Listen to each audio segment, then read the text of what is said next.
नमस्कार, जय गणेश। मैं गणेश जी की कहानी आपके साथ साझा करना चाहती हूँ जो हमारे लोकल में बहुत ज़्यादा फेमस है।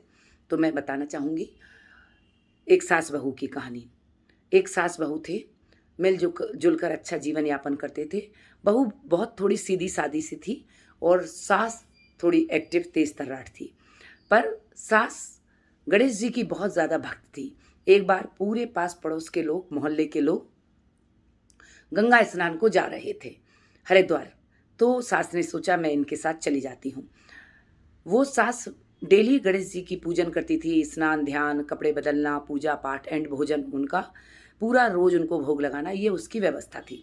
अब वो बाहर जा रही थी गंगा स्नान के लिए तो उसने अपनी बहू से कहा कि बहू मैं इतने दिनों के लिए बाहर जा रही हूँ और मेरे गणेश जी की ज़िम्मेदारी तेरी है। तो बहू को पूजा पाठ में बिल्कुल भी इंटरेस्ट नहीं था। बहू थोड़ा मुँह बनाकर बोली, ठीक है, आप कह रही हो तो कर लूँगी। उसका मन तो बिल्कुल भी नहीं था। अब उसको जैसे ही सास निकली तो उसको बहुत गुस्सा आया कि वैसे ही मुझे बहुत सारे दिन भर काम रहते हैं और अब और बाई बोलते हैं हमारे मम्मी को, तो अब और बाई मुझे ये समस्या देकर जा रही हैं। तब भी उसने सोचा क्योंकि सास की आज्ञा है तो पालन तो करना पड़ेगा, तो उसने सोचा सुबह उठी और अपने दिनचर्या के कामों में रूटीन वर्क्स में लग गई। दिनचर्या के काम उसने निपटाए। जब दिनचर्या के काम निपटा लिए तो एक पानी की बड़ी भरकर बाल्टी लाई और पानी की बाल्टी गणेश जी के सामने रखकर बोलती है, लो गणपति बप्पा नहा लो, मुझे तो और भी ढेर सारे काम हैं। तुम्हारी सेवा पूजा करूँगी तो रोटी बनाकर कौन देगा? खेत पर कौन जाएगा? कुएँ से पानी भरकर कौन लाएगा? ऐसा चिल्लाकर वो गणेश जी के सामने बाल्टी रख गई। जब तक वो एक कोई काम निपटाने गई, काम निपटा कर वापस आई, उसने देखा बाल्टी भरी की भरी रखी है, गणेश जी ने तो नहाया नहीं। बोली, अगर मैं आखिरी बार बोल रही हूँ, गणेश जी, गणपति बप्पा, मम्मी आपके नखरे उठाती होंगी। मैं आखिरी बार आपसे बोल रही हूँ, आप उठो, नहा लो, तभी मैं आपको भोजन दूँगी। जब तक मैं भोजन बनाने जा रही हूँ, आप अगर नहाकर तैयार होकर मुझे नहीं मिले, तो आपको भोजन नहीं मिलेगा। गणेश जी उसकी बात सुनकर मंद-मंद मुस्काए और ऐसे सीधे सच्चे भक्त को पाकर मन ही मन सोचने लगे कि बेटा नहा लो और तभी भोजन मिलेगा, क्योंकि उनको भोजन की आदत थी इस घर में, क्योंकि उनको रोज़ भोग लगता था। सो बहू जब तक भोजन बनाने गई और वो उठे और बढ़िया बाल्टी में ढमाढम उन्होंने बाल्टी से उन्होंने नहाया, कपड़े पहने तैयार होकर बैठ गए। बहू भोजन लाई सो अपने खूब भोजन प्रसादी उन्होंने ग्रहण की और बस ऐसा रूटीन उनका जब तक चलता रहा। ऐसा रूटीन वो फ़ॉलो करती रही जब तक जितने भी दिन के लिए 2-4 दिन के लिए सास गई थी। अब गंगा स्नान का दिन आया तय, तो उसको थोड़ा लगा कि सास मेरी गंगा स्नान के लिए गई है, मैं तो गंगा स्नान नहीं कर रही हूँ और गणेश जी भी आ रहे हैं, इनको कैसे गंगा स्नान कराऊँ? ऐसे उसके मन में भाव आए, थोड़ी चिंतित हुई। गणेश जी उसके मन की बात समझ गए। फिर उसके मन में भाव आया कि मन चंगा तो कटौती में गंगा। उसने सोचा मैं घर में ही स्नान कर लेती हूँ। अब उसने एक बड़ी-सी नाद रखी और उसमें पानी भरकर गणेश जी से बोली, आप अपनी बाल्टी में स्नान कर लो, मैं यहीं पर स्नान कर लेती हूँ, फिर हम भोजन करेंगे। गंगा मैया को यहीं हम मान लेते हैं कि गंगा आ गई।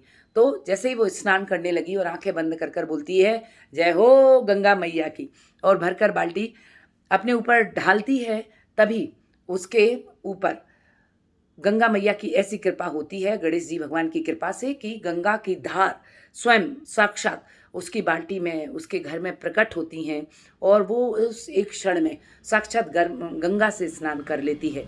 उसी एक क्षण में गंगा में उधर सास भी स्नान कर रही थी और सास का कंगन बहू के आंगन में गिर जाता है उस समय गंगा की धार के स्नान का।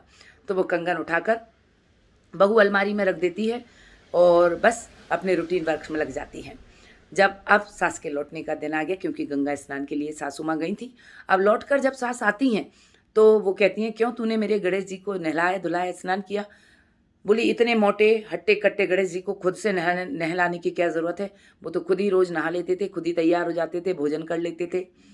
तो सास को बड़ा आश्चर्य हुआ कि तू पागल हो चुकी है। उन्होंने कहा, नहीं नहीं मैं सच बोल रही हूँ, आप देख लेना। उसने कही, दिखा।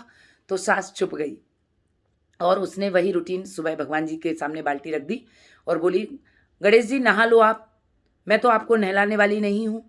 अब तो वो गणेश जी छुप छुप कर इशारा करते हैं कि अब तो सास आ गई है, वो अपना संभाल लेगी, पूजा पाठ तू अपना काम कर। पर वो कहते, इशारे करना तो मुझे बंद करो, कोई इशारे में आपके सुनने वाली नहीं हूँ। इशारे करना मुझे बंद करो, नहीं तो सास मेरी मुझे झूठा मानेगी। आप आओ, नहाओ धो, भोजन करो, तब तक मैं खाना बना कर लाती हूँ। तो बहू खाना बनाने चली जाती है और सास देख रही होती है। गणेश जी आते हैं, स्नान करते हैं, तैयार होते हैं, नहाते धोते हैं। भगवान गणेश जी को देखकर सास तो मानो पागल हो जाती है और गणेश जी के श्री चरणों में गिर पड़ती है कि हे भगवान, ऐसा आपने, मैं आपकी कृपा से ऐसी बहू को पाकर धन्य हो गई जिसने मुझे साक्षात आपके दर्शन करा दिए। और बहू के पैरों को छूती है कि तूने मुझे किया। तो बहू ने पकड़ लिया कि नहीं नहीं मम्मी जी, आप ये क्या कर रहे हो।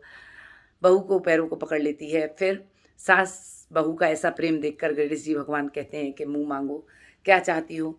गणेश जी सुख समृद्धि और ज्ञान का आशीर्वाद, बुद्धि का आशीर्वाद देकर वहाँ से अंतर ध्यान हो जाते हैं और सास बहू की जुगल जोड़ी को आशीर्वाद देकर आगे बढ़ जाते हैं। तो ऐसी गणेश जी की कृपा जैसी उन पर हुई वैसे हम पर भी हो। ओम श्री गणेशाय नमः। गणपति बप्पा मोरया। नमस्कार।